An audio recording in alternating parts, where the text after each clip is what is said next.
This is the greatest force ever applied to move a vehicle. This is the cluster of rocket engines boosting the Saturn vehicle free of gravity, straight up. Saturn is the largest rocket ever produced by the United States. Not a military rocket, Saturn was designed solely as a space vehicle. It can carry multi-ton payloads into Earth orbit or to the moon. And the scientific space exploration by Saturn rockets will lead eventually to placing a man on the moon and returning him safely to Earth.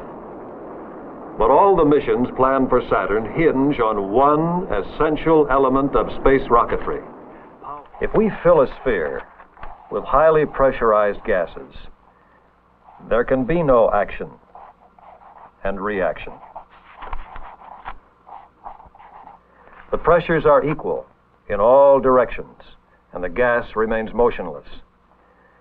But if a hole is cut in the sphere, the pressurized gas rushes to escape. Thus we have an imbalance of pressure in the sphere in these two directions.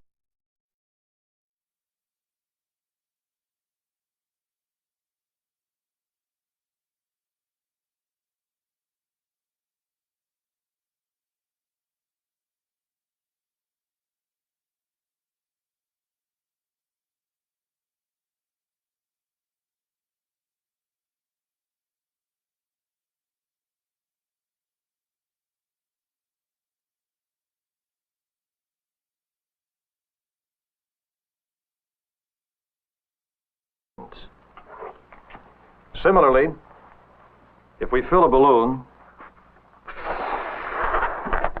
with compressed air, there is a greater pressure within the balloon than outside. When we release the air within the balloon, the column of air escaping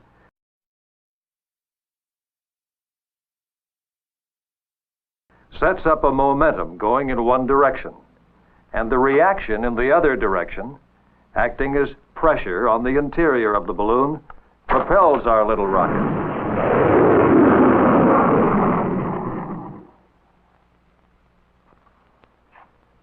If we look at a representation of a rocket engine's thrust chamber, we see the same principle applied.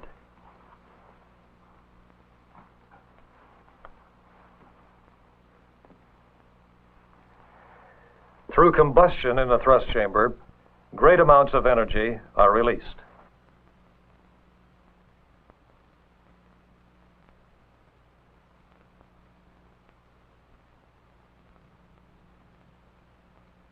Hot, expanding gas escapes through the nozzle throat.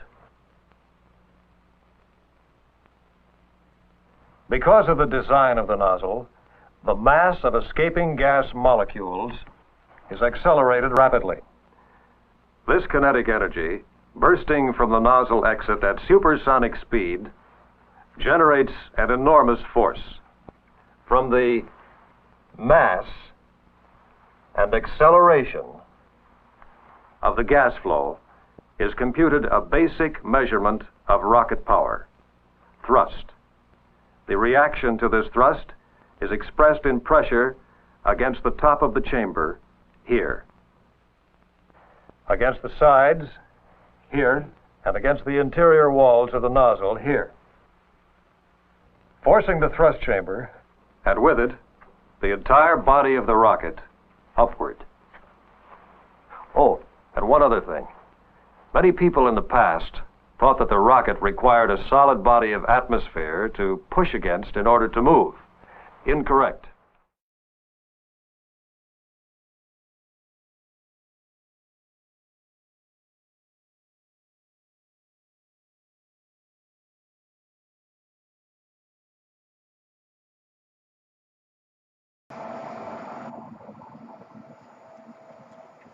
Okay, So here we're going to do a little bit of science to prove once and for all if, in fact, rockets move by pushing off atmosphere behind them, or pushing off of anything behind them, or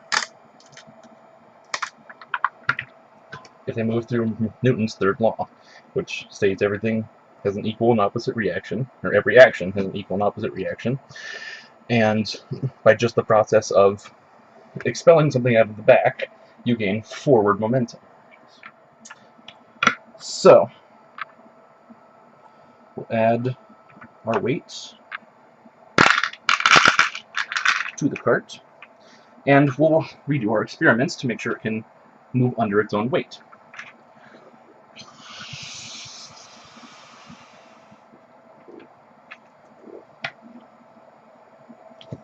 Test 1. Movement was observed. It would also behoove us to observe the fact that with added weight, it did move significantly slower than it without weight, which we can test again by removing the pennies. Let's verify that it is 29 grams lighter. 107. So that corroborates with our 104 gram cart and the 103 gram balloon, making 107. So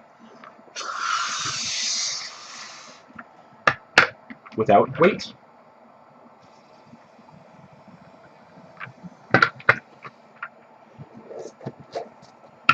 with weight.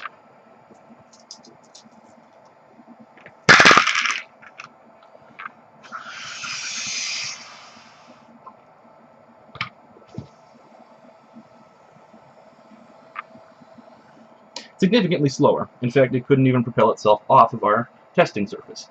So, that was 2 tests with the weight, so let us test again for 3.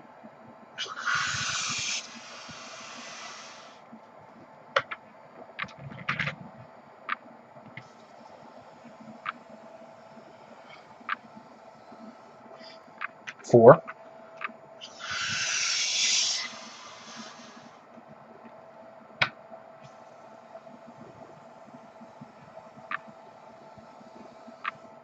And finally 5.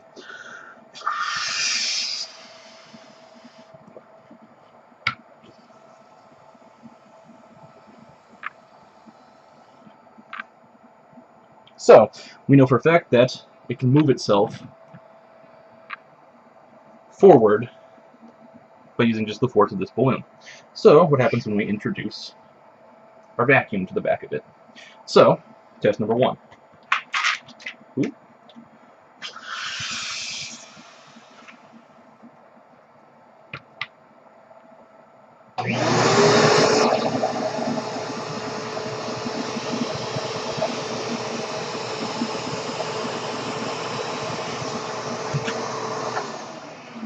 Movement was still observed. Test number 2.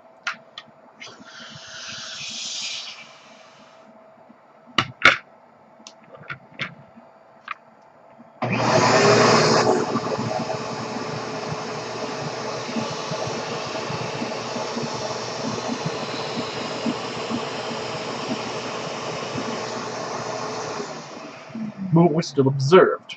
I did notice it was a little bit slower than without the vacuum. Test number 3.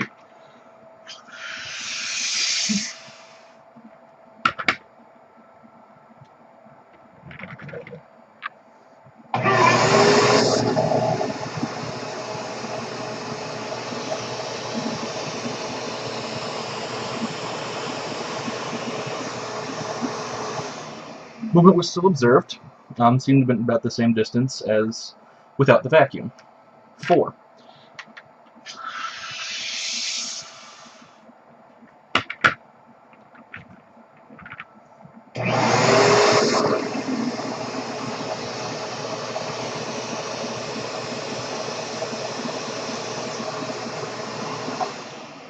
No movement observed. 5.